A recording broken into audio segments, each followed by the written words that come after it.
Poems of Narad, from Visions and Experiences, Volume 2, Part 5.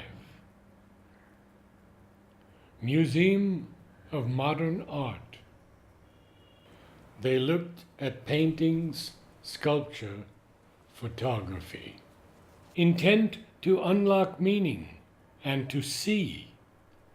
Some passed by without a second glance. Others sought the elusive master key, examined each stroke, and marveled or dismissed.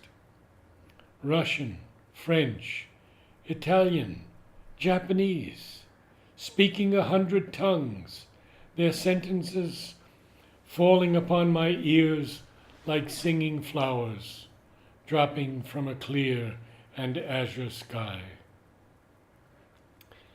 I rested a while and watched emotions play across the landscape of each unknown face. And yet I knew them all, descended here into the oblivion of daily life. I saw them crowding down the subway stairs, or crossing without care congested streets. Children, all of one great God idea, angelic in human form, like cherubim.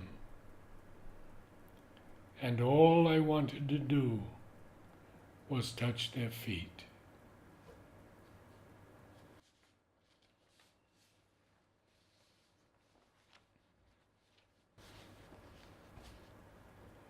In the soul's embrace, these woods, these trees, these clover-scented fields, the ancient stones on pathways I have trod, sing to me as all my being yields. The humble weed with hidden bloom, the sod so cool and lush that springs beneath my feet, the faces of the once thought faceless mass, in whom I see divinity replete, and see myself as in a mirrored glass, reflecting light that glows from deeper seas of self, that lie concealed in matter's masks, the love that waits its ultimate release, and only our sincerity it asks to blossom forth in splendor as the dawn. This earth to make the paramour of light, and we, in bodies beautiful, newborn, arise, and in the soul's embrace unite.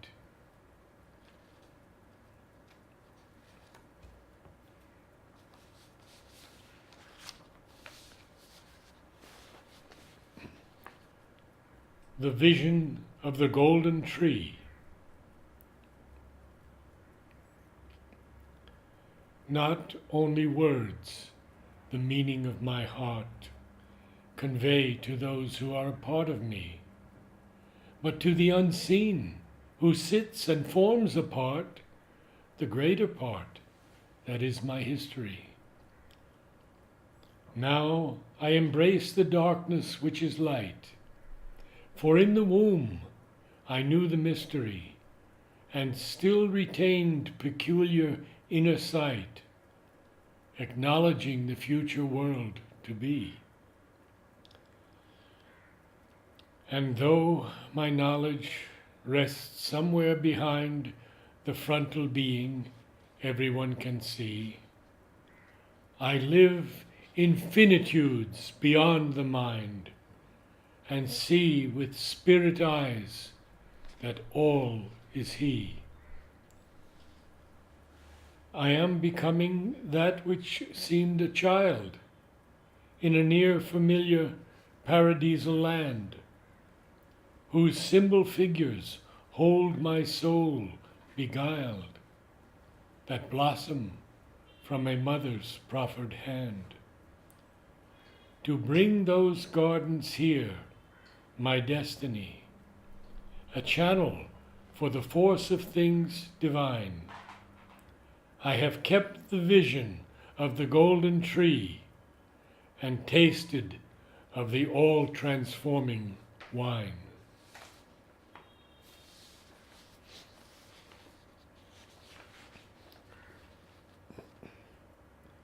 On looking at Sulamith Wulfing's paintings,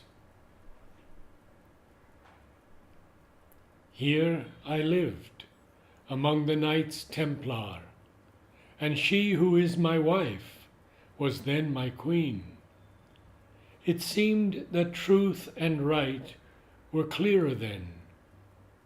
We dressed in blue and rode the fields of green to battle for a higher principle, and on our banners God, the shining cause.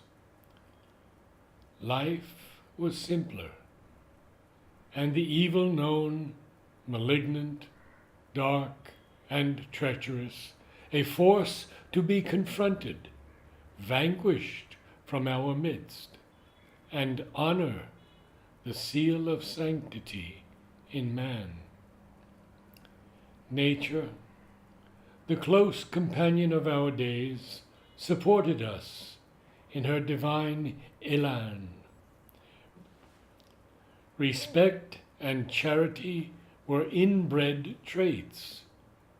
We wove our cloth and garlanded the fair. Our children grew in easy company and lived in an uncomplicated air. Yet there were those who kept within themselves, magicians, sages, keepers of the way, to whom the subtle healing laws were known, and the occult symbols of the night and day.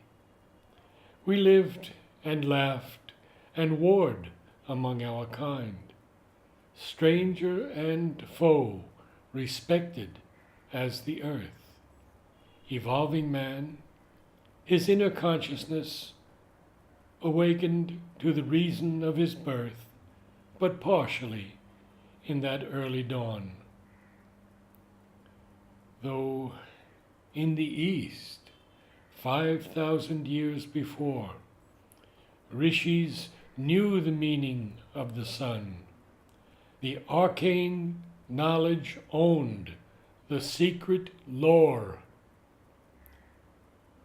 For man must rise to meet Creator God, and in his heart undying truth reveal.